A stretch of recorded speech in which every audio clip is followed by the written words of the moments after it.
Alléluia. Amen. Amen. Merci beaucoup. Directement, pendant que nous sommes debout, nous allons prier. Je sais qu'il y a certaines personnes qui doivent venir, qui sont peut-être en chemin, même du côté de Sousa, parce qu'ils vont écouter. Mais il y a beaucoup d'embouteillages aussi. Puissant Père, Seigneur, nous te bénissons et te rendons grâce. Merci Père pour cette opportunité. Merci Éternel mon Dieu d'avoir éveillé nos cœurs à cet appel à la repentance. Seigneur, ici maintenant sont ceux-là dont tu as rendu les cœurs sensibles à la nécessité de retourner à toi à cette heure. Je veux élever et magnifier ton Saint-Nom pour cela, parce que nous sommes vraiment dans un temps critique où tu nous as promis, Éternel mon Dieu, que quand le Messie viendra, tu nous glorifieras. Père, par notre présence ici, j'implore ta grâce et ta miséricorde maintenant afin que tu puisses disposer nos cœurs, que tu puisses nous parler, Éternel mon Dieu, que tu puisses nous fortifier et que tu puisses toi-même nous guider et nous donner la capacité nécessaire pour ramener cette nation vers toi, afin que lorsque le Messie viendra, Seigneur, que nous soyons tous de ceux-là qui dira bon et fidèle serviteur, entrez dans la joie de votre Maître. C'est dans le nom précieux de Jésus que je te recommande tout ce que nous allons partager dans ce court moment. Amen. Alléluia. Nous pouvons nous asseoir, précieux peuple du Seigneur. Et en quelques minutes, parce que je sais que nous sommes en grand décalage avec le temps, mais j'ai voulu donner un peu le temps pour que la plupart des personnes puissent arriver, parce qu'on me disait aussi qu'il y avait beaucoup d'embouteillages. Alors je veux simplement introduire en nous rappelant pourquoi est-ce que nous sommes là aujourd'hui. Nous avons certainement reçu une invitation concernant la repentance dans notre région. Alléluia. Et c'est ma grande joie, parce que j'ai entendu le bishop Alex dire qu'on n'est plus. Mais pour moi, sachant que ce sont des serviteurs du Seigneur ici, j'estime qu'on est nombreux. Alléluia. Parce que la Bible dit qu'un seul peut en tuer plusieurs. Alléluia. Donc j'estime que nous sommes déjà nombreux. Donc précieux peuple, si nous sommes là effectivement, c'est à cause de l'urgence. Alléluia. À cause de la nécessité. Si le Seigneur nous a tous appelés à le servir, je pense que c'est pour un moment comme celui-ci. Un moment autour de nous, il y a les guerres, les bruits de guerre. Alléluia. Un moment autour de nous, il y a toutes sortes de catastrophes que nous pouvons voir aux informations. Pour ma part, je n'aurais jamais pu voir aux informations qu'une ville comme New York soit inondée, qu'une ville comme Moscou soit inondée, une ville comme Paris soit inondée. Alléluia. Mais cela nous montre que nous vivons dans un temps critique. Et c'est dans ce temps-là que nous avons reçu un message ici dans la ville de Douala, où un serviteur du Seigneur, un prophète de l'Éternel est venu et il nous a parlé de la venue du Messie. Et il nous a parlé de l'état de l'Église et de notre responsabilité en tant que pasteur. Alléluia. Notre responsabilité de maintenant préparer l'Église pour la venue du Messie à cause du temps dans lequel nous sommes.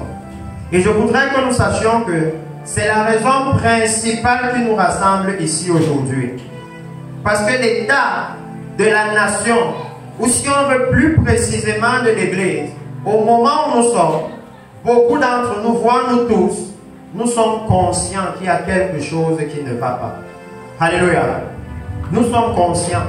Nous pouvons voir ensemble qu'il y a des difficultés dans l'Église. Pour tous les serviteurs de Dieu ici, il est évident que nous sommes entrés dans un moment où même les transformations de vie dans l'Église sont difficiles. Pourtant, nous sommes à un moment où l'Église dans la nation du Cameroun a reçu la promesse du réveil de la fin des temps. Alléluia. Et je vais vouloir que nous commencions par là et que nous embrayions maintenant dans le cœur ce pourquoi est-ce que le Seigneur nous appelle à la repentance.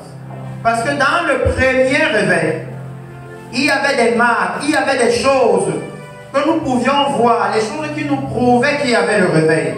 Par exemple, dans ce réveil, à une prédication de Pierre, 3000 âmes ont reçu le Seigneur. Alléluia. Ce réveil était marqué par les masses qui retournaient au Seigneur. Ça veut dire que le Saint-Esprit convainquait de péché. Alléluia. Ce réveil était marqué par les personnes qui abandonnaient le monde, abandonnaient les choses du monde.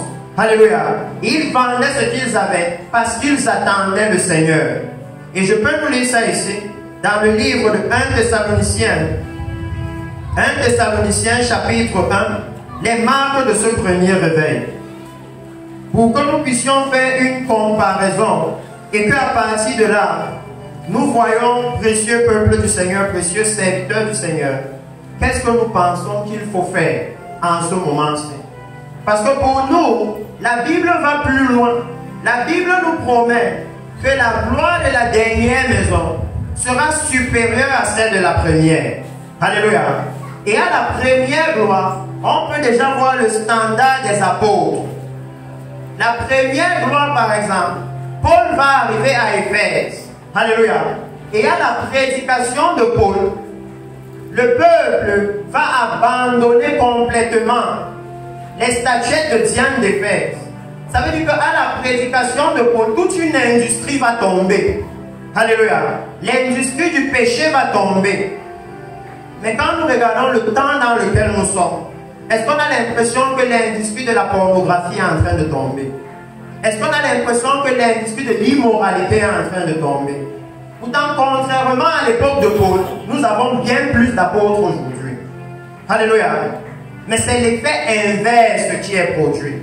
C'est pour ça que je dis que nous pouvons observer quel est le problème qui est dans la maison. Dans le livre de 1 Thessaloniciens, la Bible nous dit ceci, chapitre 1. 1 Thessaloniciens, chapitre 1, à partir du verset 9. Alléluia. 1 Thessaloniciens, chapitre 1, à partir du verset 9. La Bible nous montre les effets de ce premier réveil, les marques de ce premier réveil. Il dit ici, car on raconte à notre sujet quel accès nous avons eu auprès de vous. Alléluia. Ça veut dire que la rumeur de ce qui se passait dans l'église allait partout. Et ce que je veux que nous puissions regarder ici, c'est qu'est-ce qui se répandait partout, qu'est-ce que les gens entendaient. Qu'est-ce qu'ils entendaient quand ils regardaient à l'église? Ils entendaient que qu'est-ce qui est en train de se passer dans l'église. Alléluia. C'est ça que nous devons maintenant rechercher et jauger. Que est-ce que qu'on entend parler de l'église aujourd'hui? C'est la même chose qu'on entend. Parce que la Bible nous dit que notre Dieu ne change pas. Alléluia. Ça veut dire que si nous servons le même Dieu aujourd'hui, certainement des personnes ici ont fait chimie ou physique. On nous dit que dans les mêmes conditions de température et de pression, les mêmes causes produisent les mêmes effets. Alléluia. Donc si notre Dieu ne change pas, si on peut se fixer dans le temps et voir qu'on a les mêmes conditions de température et de pression, alors ça veut dire que nous devons agir pareillement. Par exemple, si dans le premier réveil, il y avait ce qu'on dit ici, regardez le témoignage. Il dit, quel accès nous avons eu auprès de vous et comment vous vous êtes convertis à Dieu. Voilà ce qu'il y avait dans le premier réveil. Les gens se convertissaient et c'est le témoignage de leur conversion qui allait partout. Alléluia. L'église était connue en ce moment comme un endroit là où les gens se convertissent. Ça veut dire que les gens changent de vie. Et il dit ceci, quand il parle de leur conversion, il explique maintenant leur conversion. Alléluia. Parce que ce n'était pas juste que vous avez commencé à aller à l'église, non. Quand il parle, il dit, comment vous vous êtes convertis à Dieu en abandonnant les idoles. Que voilà la conversion, voilà le témoignage que l'église de cette heure avait. Alléluia. C'est que ceux qui se convertissaient abandonnaient l'idolâtrie. Ils abandonnaient les faux dieux. Ils abandonnaient le péché. Et à partir de là, nous pouvons donc commencer à jauger et à regarder que est-ce que c'est le témoignage que nous entendons de l'église à cette heure. Parce que je ne sais pas pour vous, mais pour moi le témoignage qui est en haut, c'est le témoignage du commerce de l'eau, du commerce de l'huile. C'est le témoignage des arnaques dans l'église, de la division dans l'église, de la haine dans l'église. Ce n'est pas le témoignage qu'on est en train d'écouter. Et il dit ici que que vous êtes convertis à Dieu en abandonnant les idoles pour servir le Dieu vivant et vrai. Alléluia. Dans le livre de Luc chapitre 1, vers le verset 74 là-bas, la Bible nous dit c'est quoi servir Dieu. La Bible nous dit que servir Dieu, c'est marcher dans la justice et la sainteté tous les jours de notre vie. Ça veut dire que voilà le témoignage qu'on avait d'eux. Précieux serviteurs du Seigneur, quand on entend maintenant le témoignage de l'Église dans notre région, est-ce que c'est ce témoignage qu'on entend? Est-ce qu'on voit le témoignage de la justice? Est-ce que c'est le témoignage de la sainteté? Alléluia. Ici, il dit que c'était ça le témoignage de l'Église. Que tu les aimes ou pas, tu devais reconnaître que non, les gens s'y sont quand même justes. Même si ce qu'ils disent fait mal, alléluia, c'est quand même vrai. C'était ça le témoignage de l'Église. Alors quand nous regardons dans ce temps-ci, est-ce que nous sommes capables de voir cela? Parce que par la suite, il va ajouter le cœur même de ce qui nous réunit, précieux frères. Pourquoi c'est urgent?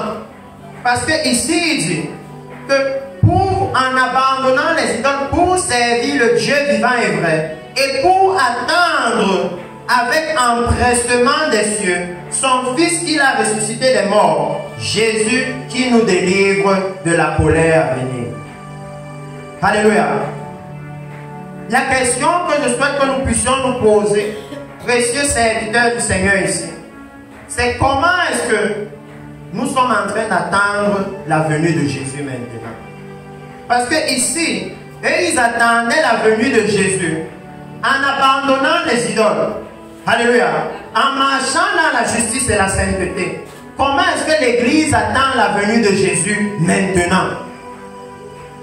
Et eux, quand ils attendaient la venue de Jésus comme ça, le témoignage se répandait partout. Il dit qu'on on a appris ailleurs quel accès on a eu auprès de vous. Il dit que le message qu'ils avaient donné à l'Église, voilà l'impact que ça avait eu. Numéro 1, ça les avait amenés à la conversion. Comment? En abandonnant les idoles pour servir Dieu. Numéro 2, ça les avait amenés, ça avait suscité dans leur cœur le désir d'attendre le Seigneur Jésus. Précieux peuple du Seigneur, quand nous voyons l'Église aujourd'hui, est-ce que nous voyons chez nos frères et sœurs, chez les brebis du Seigneur, le désir d'attendre Jésus? Est-ce que nous voyons cela? C'est de ça qu'il est question maintenant. Parce que nous sommes entrés dans un moment critique. Nous sommes entrés dans un moment grave. Et la Bible nous dit que lorsque le Seigneur viendra, il nous demandera des comptes. La Bible dit qu'il va nous récompenser sur le nombre de personnes que nous aurons amenées à la justice. Et c'est le moment où ce qui manque le plus dans l'Église, c'est la justice. Parce que regardez comment cette Église a commencé ici. L'Église de Thessalonique. Ça, c'était le témoignage qu'il y avait dans toutes les églises. Quand vous allez à Éphèse, ils se sont convertis en abandonnant l'adoration de Dieu. Alléluia. Quand vous allez chez les Corinthiens, ils se sont convertis en arrêtant de lire les nouvelles et d'adorer n'importe quel Dieu. Ils adoraient maintenant un seul Dieu. C'était le même témoignage partout. Observons notre église de précieux peuple. Et souvenons-nous que quelqu'un a payé un prix énorme. Le prix est tellement énorme que même quand Jean le voit dans le ciel, il est toujours comme un agneau immolé. Ça veut dire même quand Jean le voit dans le ciel, c'est comme s'il n'a pas guéri de ses blessures à cause de nous. Et maintenant qu'il nous a appelés à cette grande tâche-là, et quand vous regardez maintenant ce que le Seigneur dit, regardez comment la première église a commencé. Le feu qu'ils avaient, c'était le feu de la sainteté, c'était le feu de la justice. Alléluia. Mais maintenant, quand vous observez le moment où le Seigneur revient, une chose qu'il dit à cette même église, allons dans le livre d'Apocalypse. Le livre d'Apocalypse, une chose que le Seigneur dit à cette même église, Apocalypse chapitre 2, au moment où il est en train de revenir, au moment où il élève clairement le standard de l'église, nous allons lire à partir du verset 12. Il dit ceci, Apocalypse chapitre 2, verset 12. Écrit à l'ange, au messager divin de l'église de Pergame. Alléluia. Et je sais que beaucoup d'entre nous ici, nous savons que quand le Seigneur dit écrit à l'ange, au messager divin, il parle des pasteurs, du pasteur de l'église de Pergame. Alléluia. Mais regardez mes frères, au moment où le Messie est en train de revenir, dans cette lettre-ci, à tout le monde il va dire je reviens bientôt. Ça veut dire sa venue est proche. Et c'est là où il envoie cette lettre. Alléluia. Et il appelle les pasteurs. Il compare les pasteurs aux anges au moment où lui il est en train de venir. Alléluia. Mais la Bible nous dit que les anges sont saints. Les anges sont purs. Lorsque nous regardons le ministère que nous sommes en train de rendre à cette heure, est-ce que nous voyons la pureté? Est-ce que nous voyons la sainteté? Parce qu'il est en train de dire que voilà le standard des messagers que lui il utilise au moment où il revient. Et il dit ici, voici ce que dit celui qui a l'épée aiguë à deux tranchants. Je sais où tu demeures. Je sais que là est ton trône. Est le trône de Satan, pardon. Tu retiens mon nom et tu n'as pas renié ma foi, même au jour d'Antipas, mon témoin fidèle qui a été mis à mort, comme un martyr chez vous, là où Satan a sa demeure. Mais j'ai quelque chose contre toi, c'est que tu as là des gens attachés à la doctrine corruptrice de Balaam, qui enseignait à Balak à mettre une pierre d'achoppement devant les fils d'Israël, les séduisant pour qu'ils mangeassent des viandes sacrifiées aux idoles et qu'ils se livrassent à l'impudicité. De même, toi aussi, tu as des gens attachés pareillement à la doctrine des Nicolaïtes. Alléluia.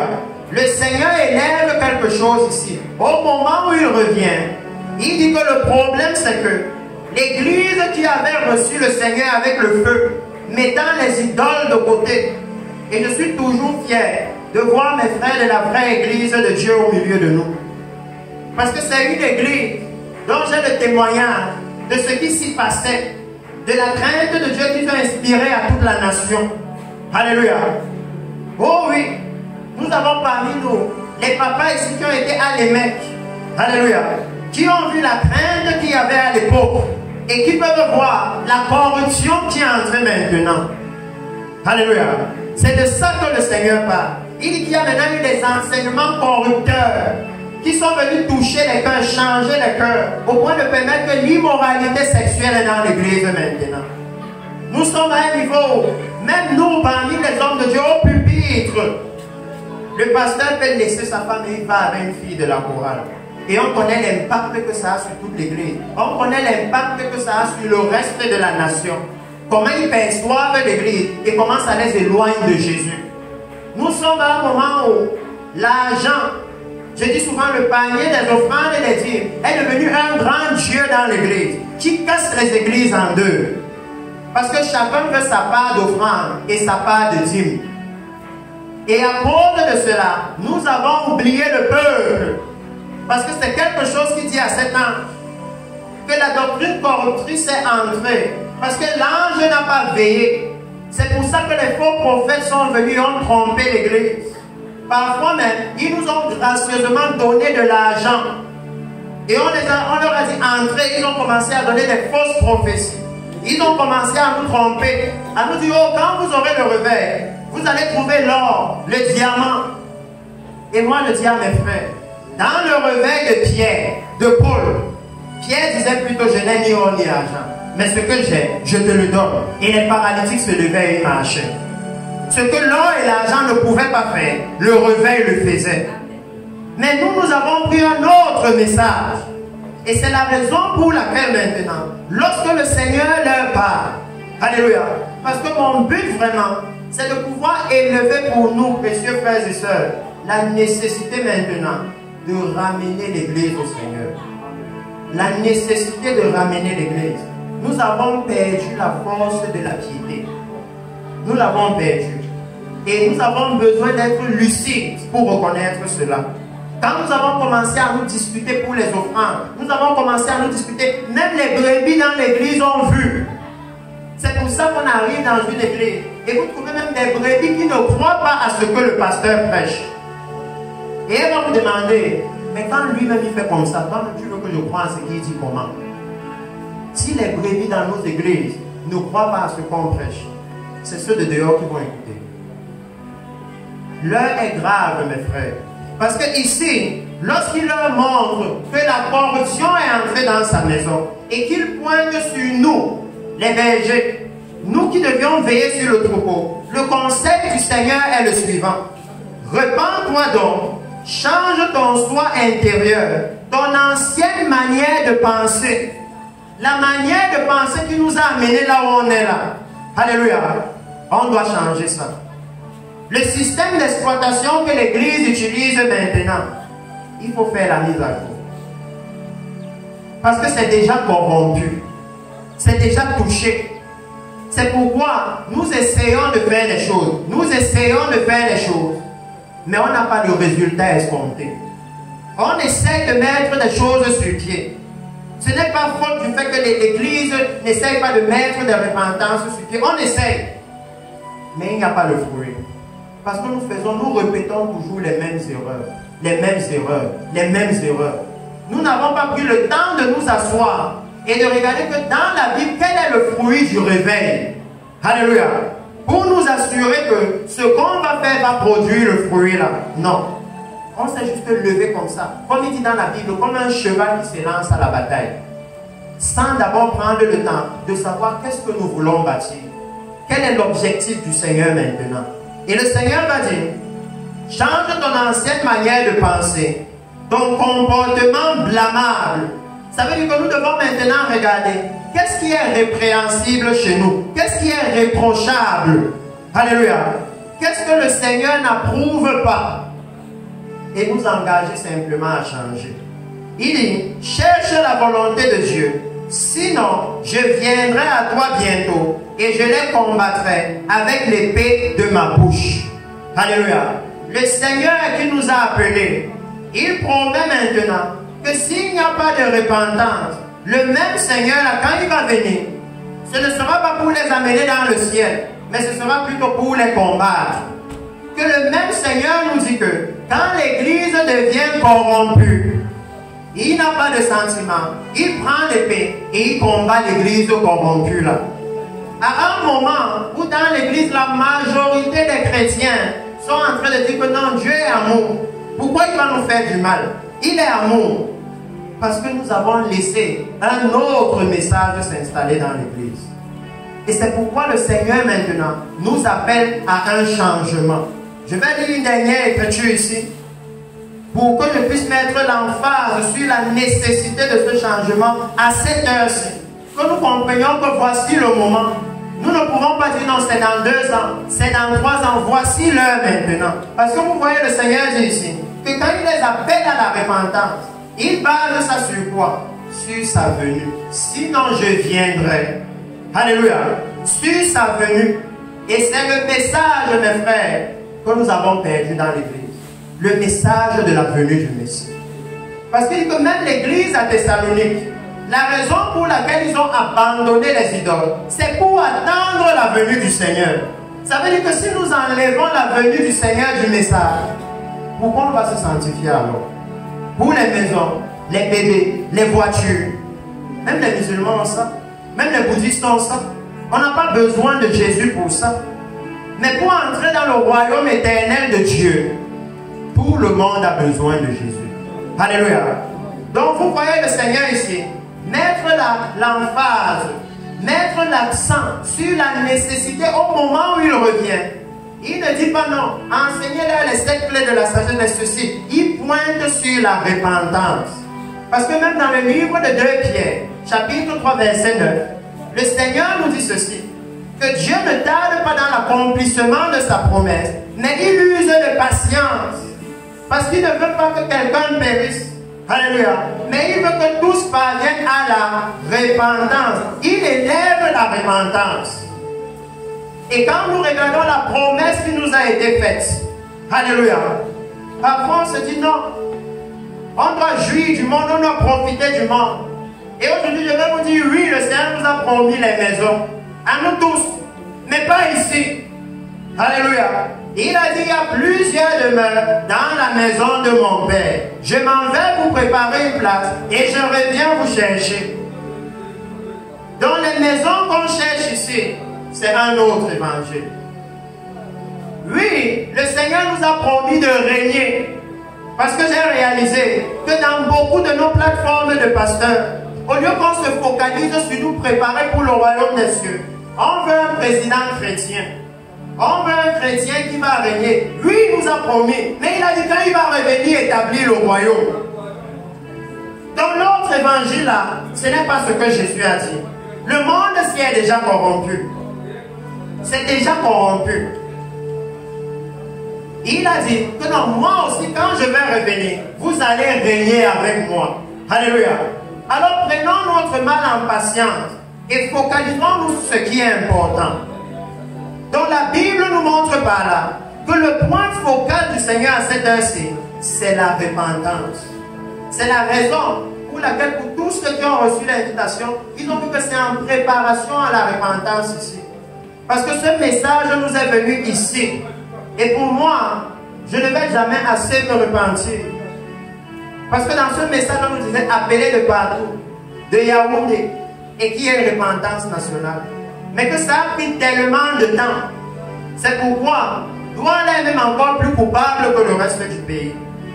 Parce qu'à Douala, nous savions. Beaucoup de pasteurs savaient. Beaucoup de leaders savaient. Mais ils n'ont pas fait ce que le Seigneur a dit.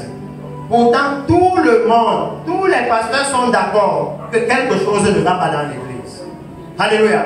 Et quand nous regardons la parole, Dieu n'a jamais eu de remède. Alléluia. Le remède a toujours été la repentance de son peuple. Donc je vais lire cette dernière écriture est finie là. Le livre de Amos chapitre 4. Amos chapitre 4. Et nous allons voir ce que le Seigneur dit là-bas. Amos chapitre 4 à partir du verset 4. Amos chapitre 4 à partir du verset 4.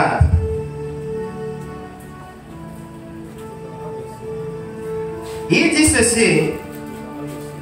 Allez à Bethel et péchez. Allez à Gilgal et péchez davantage. Offrez vos sacrifices chaque matin et vos dîmes tous les 3 jours. Faites vos sacrifices d'action de grâce avec du levain. Proclamez, publiez vos offrandes volontaires, car c'est là ce que vous aimez, enfants d'Israël, dit le Seigneur l'Éternel. Vous voyez le Seigneur leur dit ici, que non, allez à Bethel, le lieu là où il y avait eu la visitation de Dieu. Alléluia. Ça veut dire qu'il est en train de dire non, lui n'a pas de problème avec le fait qu'on aille à l'église. Ce n'est pas le problème du Seigneur. Il a dit allez à Gilgal. Et quand vous regardez l'histoire de Gilgal, vous allez voir que c'est là-bas que Dieu a ôté l'opprobre de son peuple. C'est là-bas qu'il a circoncis les enfants d'Israël avant qu'ils n'entrent pour conquérir la terre promise. Alléluia. Il dit qu'il n'a aucun problème avec le fait qu'on dise que non, nous sommes circoncis. On appartient à Gilgal. On appartient au peuple de Dieu. On appartient à Bethel. La maison de l'Éternel, c'est pour nous. Mais il dit que le souci, c'est le péché. Il dit bien qu'ils vont là-bas, ils continuent de pécher. Il dit allez à Gilgal et péchez davantage. Il n'a pas de souci avec le culte qu'on lui rend. Avec les sacrifices d'action de grâce, non. Il dit son problème, c'est le levain qu'on a mis dedans. C'est la corruption qui est entrée.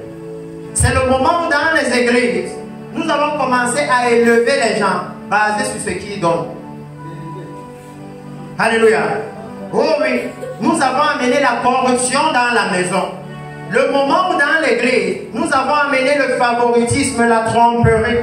Le moment où dans l'église, nous avons commencé à inviter les prophètes au pupitre, basé sur sa capacité à susciter les fonds. Que donc quand il parle, les gens donnent.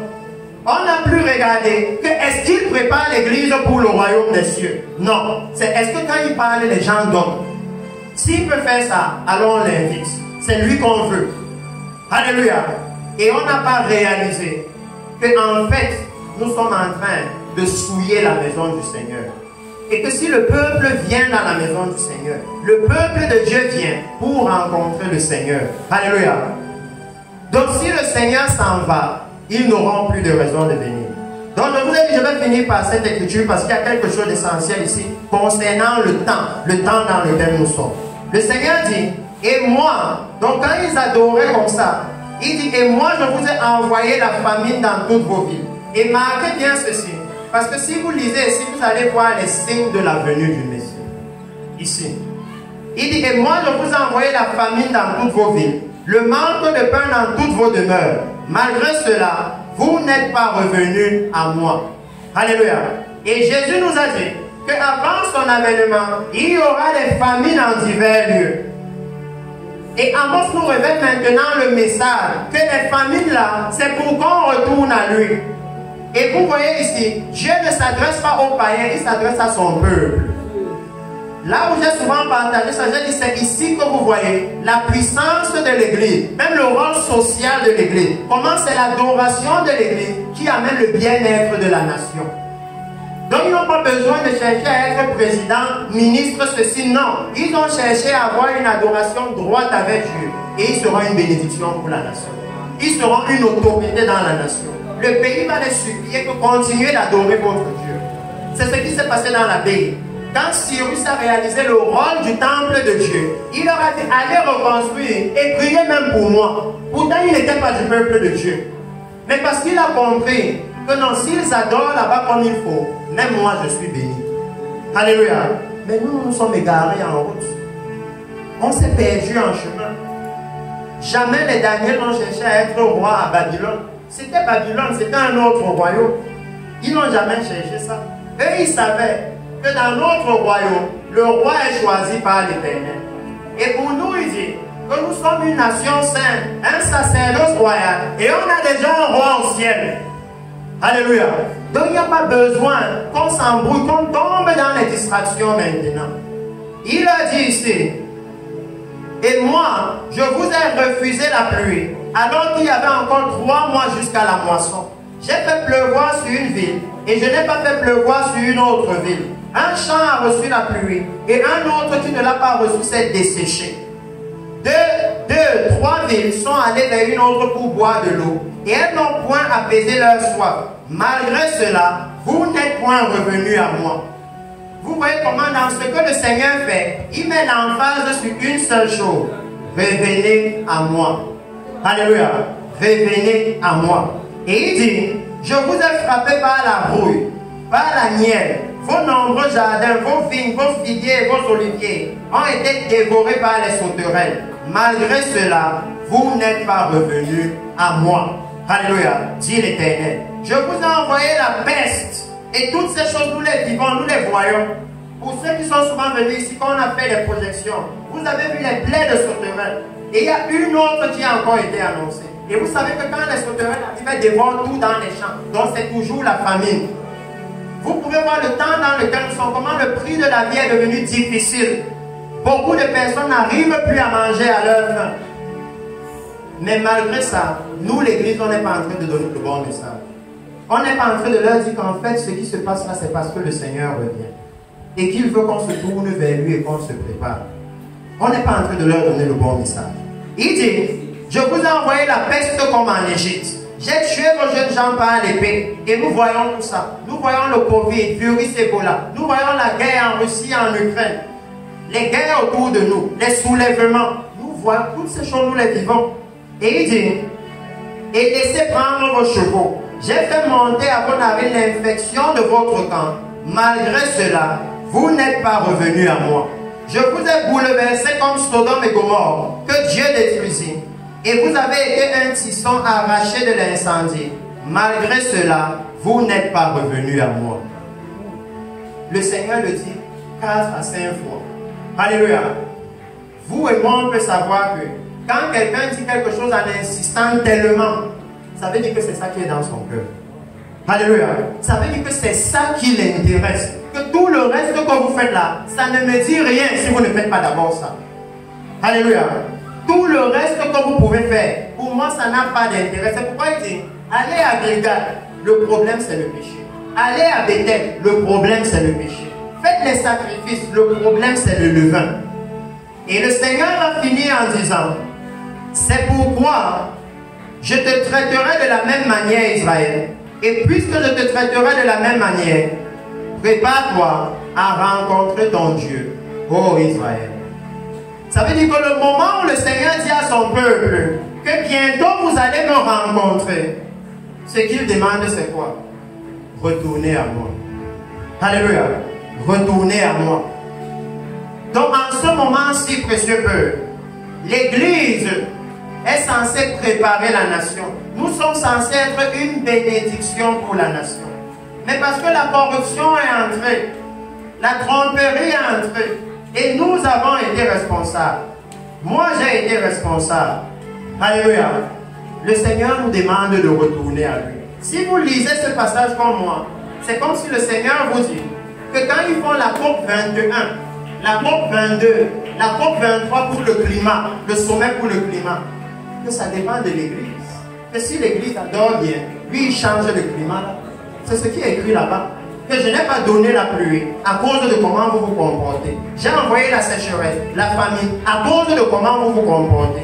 Que quand ils vont au FMI et ils font les grandes réunions pour dire non, il faut subventionner ceci, le pays s'il n'arrive pas à manger, que si l'Église, alléluia, fait comme il dit dans le livre de 2 Chroniques 7, 14, que si mon peuple sur qui mon nom est invoqué s'humilie, prie, se détourne de ses péchés, cherche ma face, alors je guérirai le pays. Alléluia.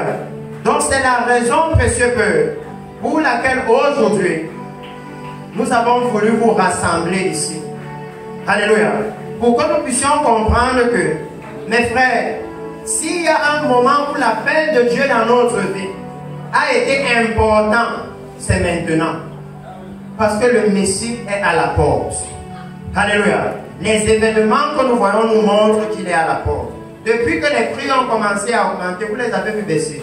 Même si on vous dit à la télé que le gouvernement va subventionner le pain, est-ce que c'est pour ça que le prix change à la boutique? Non. Et ça ne va pas changer.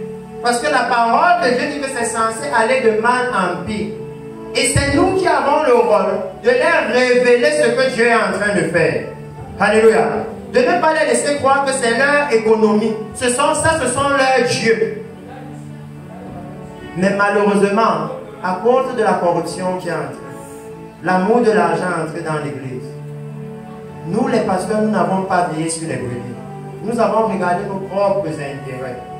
Et l'église, les brebis sont maintenant simplement en train de reproduire ce qu'on leur a enseigné. Nos premières congrégations, la vraie église de Dieu ici, les mecs ici, ils ont commencé avec la division. Vous voyez à quel point l'église est divisée maintenant. Est-ce qu'ils peuvent nous apprendre à être unis s'ils ne se répandent pas? C'est impossible. Vous ne pouvez pas donner à quelqu'un ce que vous n'avez pas. Il faut d'abord que nous retournions. Alléluia. C'est pourquoi nous ne pouvons même pas parler quand il y a des crises comme la crise anglophone. On va dire qu'au pays, soyez unis. Mais est-ce que nous-mêmes on est unis? Non. C'est pourquoi le Seigneur dit que dans les derniers jours, ils auront l'apparence de la piété, mais reniant ce qui en fait la force. Nous avons perdu la force de la piété. Mais le Seigneur veut nous restaurer. Si le Seigneur nous a envoyé ce message de repentance, c'est qu'il veut restaurer son sacerdoce. Et c'est la raison pour laquelle nous avons décidé, avec un groupe de pasteurs, je suis vraiment triste que Papa Jean ne soit pas là. Parce que peut-être que beaucoup de gens ne savent pas. Mais le meeting de repentance ici à Douala, c'est son initiative, ce n'est pas la mienne. Alléluia.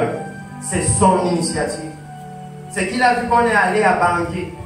Et que là où ici les pasteurs sont tellement compliqués. Là-bas quand les pasteurs ont appris qu'il faut se repentir. C'est l'heure du réveil. C'est l'heure de préparer la nation. Ils nous ont directement amenés vers le gouvernement. Quand il a vu ça là-bas, il a commencé à se repentir. Il a commencé à dire que c'est vrai. C'est nous les pasteurs du Cameroun le problème. Parce que depuis 8 ans, nous on a reçu le message aussi. Et on n'a jamais fait comme ça. Mais ici on arrive en une semaine.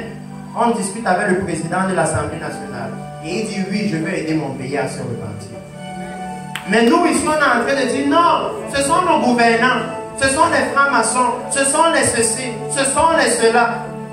Vous pensez que si l'église peut amener les solutions comme la Bible dit là, même un coupeur de tête refuse, personne ne peut refuser.